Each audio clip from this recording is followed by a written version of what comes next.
So the way that most men approach building their professional wardrobe is the same as they've approached building their casual wardrobe, which basically means they haven't given it much thought. This right here is a huge mistake. What you've got to understand is your professional wardrobe is more important than your casual wardrobe. First up, it affects your reputation. I mean, who wants to be known as the poorly dressed guy in the office that looks like he smells bad? Next up, it affects how you see yourself and your own self-confidence. When you look in the mirror and you realize, hey, I am dressed to the best of my ability. I look pretty damn good for what I've got. Guys, all of a sudden, it builds up your confidence. And let's talk about how what you wear has an effect on how you perform. This is called the science of enclothed cognition.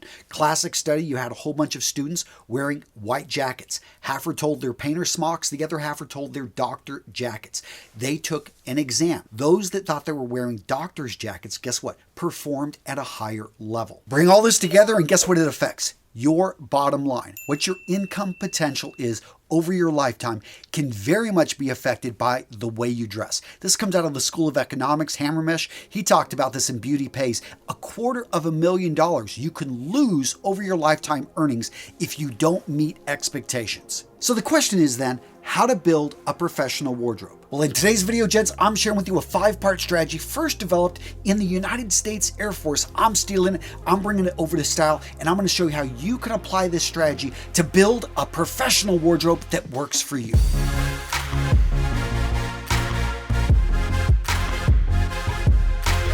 Now guys, if you're building a professional wardrobe, it's safe to say that you are probably looking for a briefcase. The briefcase I'm going to recommend, the Palissy briefcase over at today's sponsor, Carl Friedrich. Now gents, for years, I've been talking about Carl Friedrich because I love what this company is about. Quality. First up, look at the build, look at the design, look at the leather on all of the briefcases, all of the bags, all the luggage you're going to find over at Carl Friedrich. Guys, when I'm traveling, whenever I am simply on the road, I love taking their luggage. Now, specifically, the Palissy briefcase, this just has a beautiful design. From the simplicity, the elegance, then when you look at the hardware, you look at the way that the zippers move. You've got pockets in just the right places. You open up the inside of the bag, you look at the lining, everything here. They have paid attention to the details. Now, the leather here, and most of the leather you're going to find over at Carl Friedrich, is Italian vachetta leather. And if you're not familiar, guys, this is a traditional style leather characterized by its smooth surface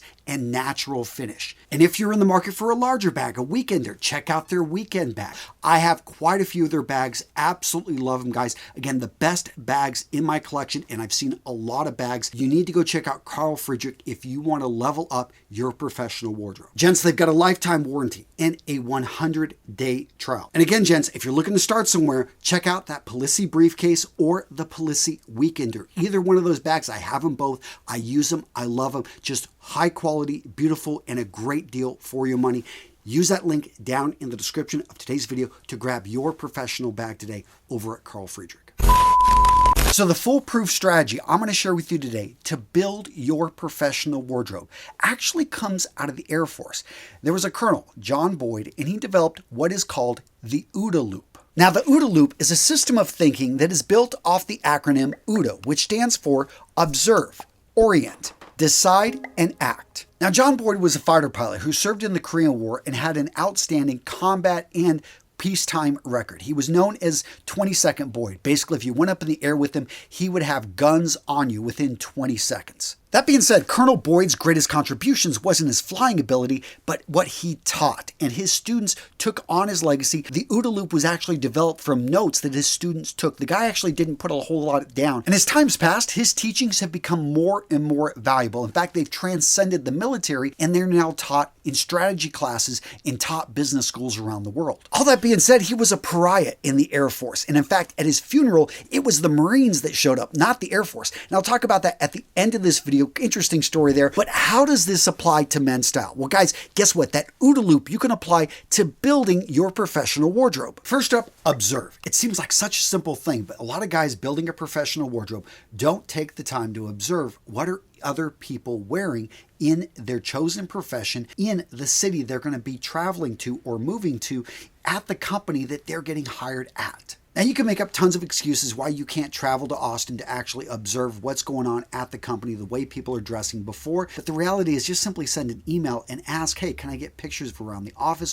What are people dressing? Ask about this. You're trying to gather information. This is all about intel at this point. Now, maybe you're not going to work for a large Fortune 500 company. You're going off on your own, starting your own deal, but you are going to be putting yourself into a new industry. You still want to gather intelligence, information on how do professionals in that space dress. Maybe you're starting an architectural firm in the Chicagoland area. Now, do you need to be up on the latest street styles? Not necessarily, but you are going to meet with your clients twice a week. You want to come off as professional because you're designing multi-million-dollar homes. On the other hand, you want to be approachable. Maybe you're heading out to Miami in tech sales. Now, you're coming from California, but here's the thing. Miami has its own style, its own look, and you don't want to look like you're out of place. And that's the key to building a professional wardrobe, is initially it's cool with blended in. You just don't want your clothing to detract from you. Pinterest, Instagram, magazines, so many options, so many different places. You don't have to necessarily get feet on the ground, but again, you're gathering intelligence. You are gathering information as you observe. The next step in the OODA Loop, you've got to orient yourself. You've got to understand where you're at. Very important if you're flying an airplane. You've got to know your elevation. You've got to know the fuel. You've got to be able to scan the cockpit. Guess what?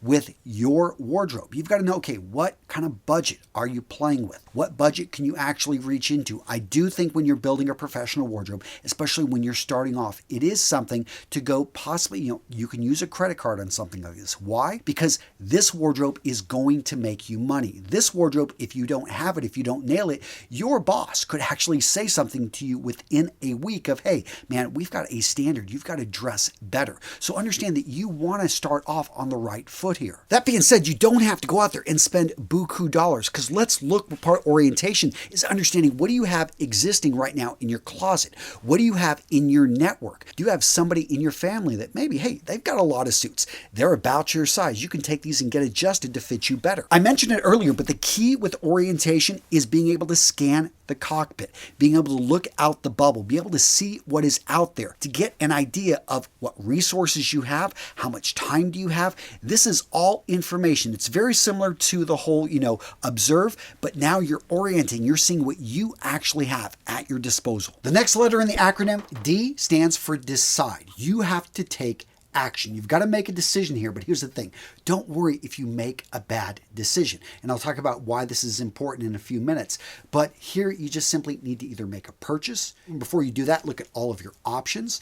Do you want to buy that pair of shoes online? Do you want to buy it in person? There's going to be pros and cons with each, especially if you're buying higher end dress shoes. Usually online, you're going to save a bit of money, but you don't get to try them on. You also have to wait sometimes a few days. Maybe shipping's bad. You're going to have to wait a couple weeks versus, again, going into a store, being able to get immediate satisfaction trying it right on. I know I find it incredibly useful when I'm trying to make a decision to actually have a plan of action, to have written everything out, the small steps I need to take, especially if you have a lot of things that you need to purchase. It really helps when you break it up and you have a plan of, hey, I understand that I need to get both pants, I need to get jackets, and I need to get some sweaters and shoes. But in which order am I going to attack this? Am I going to just buy all the jackets at the same time? The answer most likely is no. You're going to want to piece out and build out individual outfits because you've got to be able to wear things together, and that's key. And next up, we've got act. This is simply making the purchase. This is grabbing the item. This is bringing it into your wardrobe and then seeing how it works, how you can start tying it into an outfit. This is you spending the money. This is you taking action to grow, to build your interchangeable wardrobe. Oh, and before I get into the next step, let me explain the interchangeable wardrobe if you haven't seen this before. So if you have 4 pairs of shoes, if you have 4 shirts, if you have 4 pairs of trousers, and you have 4 jackets, 16 pieces of clothing. But if they're 100% interchangeable, you have a total of 256 outfits. Again, this assumes 100% interchangeability, but the key here is you can own less, you can get more outfits, therefore you can spend a bit more money on quality pieces. When you understand this and you start building a professional wardrobe in this way, it's very powerful. You can save money and you can get tons of outfits from less clothing. Now, the 5th part of this strategy of the OODA Loop is to repeat. And you want to repeat this as many times as necessary. I want to stress this because so many guys go out there and they think that they just need to observe. They follow everything here, but they only do it once. And they go out there and they purchase everything. I'm not saying you can't do that, but that is a high risk. I would much rather see you add 1 to 2 pieces at a time to your wardrobe. That way you can see how they work in with your existing pieces. The reality, gents, is you're going to make some purchasing mistakes. You're going to grab some things, they're not going to fit with the clothing you have. You're not going to like them when you get back from the store. And you want to be able to, company have a good return policy, be able to return that, get your money back, and then go through this again. And what the power of the OODA Loop is you're constantly evolving and changing. You're not static. You're not staying in one direction. You are actually adjusting as you get into and you deal with each problem as it pops up. Now, gents, if you're enjoying today's video, if you're thinking, Antonio, it's about time you wore a gosh darn necktie, do me a favor and smash the like button. Seriously, when you engage with these videos, it lets the YouTube gods know that, hey, this is a good video and that they should share it with more men. So now let's walk through the OODA Loop and I'll show you how to use this. So when you're starting off, when you're first observing, one of the first things I noticed whenever I got into men's style is that you need to have an outfit. That is so much better than individual pieces. Because I used to think being stylish was having 1 or 2 really cool pieces, but then you realize you got to wear it with something. And it's about the whole thing. It's about style is a chain, and it's only as strong as its weakest link. So knowing that, as you're out there building your wardrobe, always be thinking, if I'm going to grab this, even if it's 90% off, is it really a great deal? If I don't have anything in my wardrobe, it's going to go with. You always at the end want to be able to build an outfit. The next observation is that high price does not always equal quality. Sometimes people just charge a high price and it's not something that I would want to own, something that's going to last, something I would consider high quality. So how to be able to spot high quality? One of the things I always recommend to men is to go into the best menswear store in their area and actually look at high-end pieces, whether it's high-end watches, whether it's high-end shoes, and look at the craftsmanship. Touch the leather, because when you actually see it and you feel it, you get an idea and you start to know what to look for. Those things that it's hard to articulate, but you can pick up on. Now, this is super valuable because when you see a high quality item on sale and you know it's going to work into one of your outfits,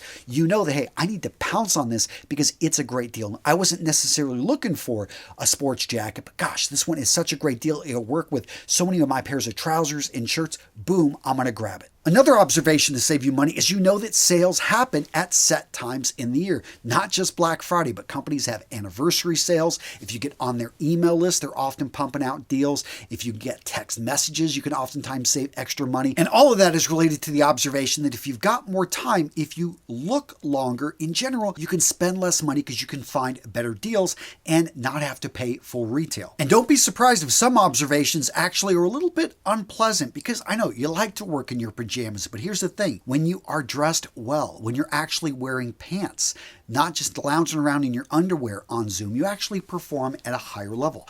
There are many studies to back this up. Now, we don't like to hear that because we want to be able to work here. We're working from home. That's one of the benefits. But if you own the company, there's a reason that Elon's bringing people back to the office and other companies are doing this because they understand they want a higher level of productivity. And you can argue this either way, but it really just comes down to you testing it for yourself and not being afraid to say, you know what, at least a couple times a week, I need to dress to the nines, even though I'm not going anywhere, because I just simply perform better. Now we're moving on to orient. And the big thing is to understand what you've got existing in your closet. So you look in your closet, and you've already got 7 dress shirts. Yes, most of them are white and light blue, but guess what? That's a solid foundation. Everything fits. You may find some great deals on dress shirts, but this isn't going to mean you want to spend your money here. No, more likely you're going to want to focus on a critical need, which you've identified with pants. Now, the interesting thing with your trousers is that they look nice and they're of decent quality, but you've gained a little bit of weight and they are all too tight. They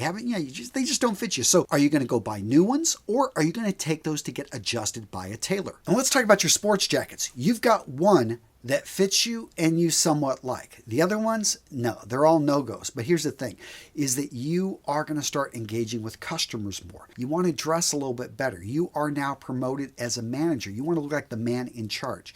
Maybe it's something you do want to splurge and get another jacket. Not splurge. I mean, if you think about it, this is for your wardrobe. This is about you sending your professional wardrobe, about you sending the message you want to send. Now, when it comes to sweaters, you've actually got plenty, but not many that can layer. However, again, you're moving out to Miami, are you going to actually need these?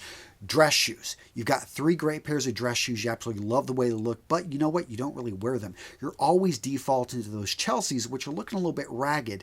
Is it something that you're going to start wearing your existing shoes, or are you just going to pick up another pair of Chelseas, something that you've already shown through your history of usage that you prefer? Look at yourself in the mirror. Do you need to cheat on your barber and go to a stylist because you've had the same hairstyle for 7 years? Nothing wrong with changing it up, maybe getting a little bit of color in the hair, some highlights, having fun. I'm not going to say, people always, oh, Antonio, you're recommending I go get a pedicure or a manicure. You know what? Take better care of yourself. There's nothing wrong with it. And guys, getting a pedicure, it feels amazing. Oh, and one thing with this orientation is actually you've only got a week before you start your new job. Yeah, you waited till the last minute on this. So do you want to be buying things online, especially with you moving right now?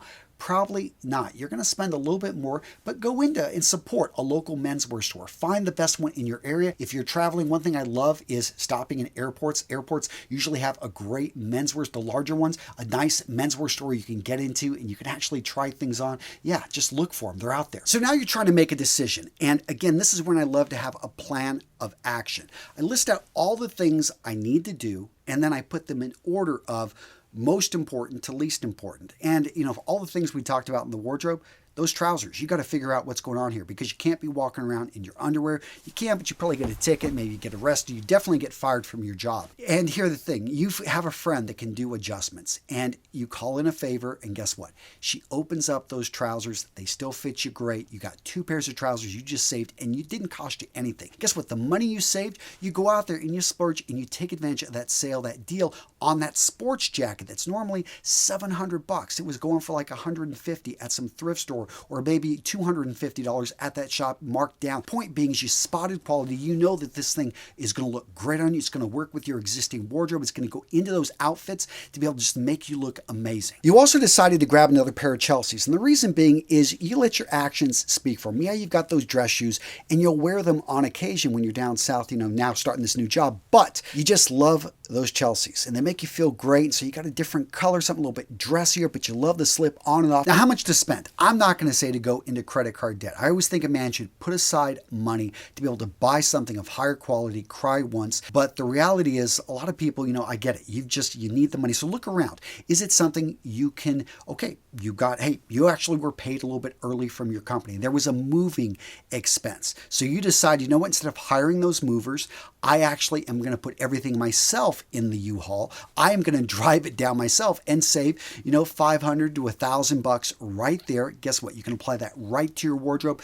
Get creative. Maybe you can sell some things that, yes, again, you're relocating here. So you get rid of that television. You get rid of some of all those weights that you're just going to join a gym. You never used them. They had clothes on them in your garage. You found a way to be able to raise a couple $1,000 that you were, again, able to invest in a professional wardrobe that helps you earn more money. Again, gents, the OODA Loop is not static. This isn't something you go through once. This is something that you'll do again and again. So you're going to observe, you're going to orient, you are going to decide, and you're going to act again and again and again as you refine your wardrobe. Again, the wardrobe should serve you. It should allow you to send the message you want to send to the world in your new job, in your new profession, whatever it is you're moving on to. You want to make sure this clothing is making you money by sending the message, by basically speaking for you before you even open your mouth. And gents, I know a lot of you guys have something to say. You want to give your tips for building a professional wardrobe? Well, gents, I want to hear from you down in the comments below. Get down there.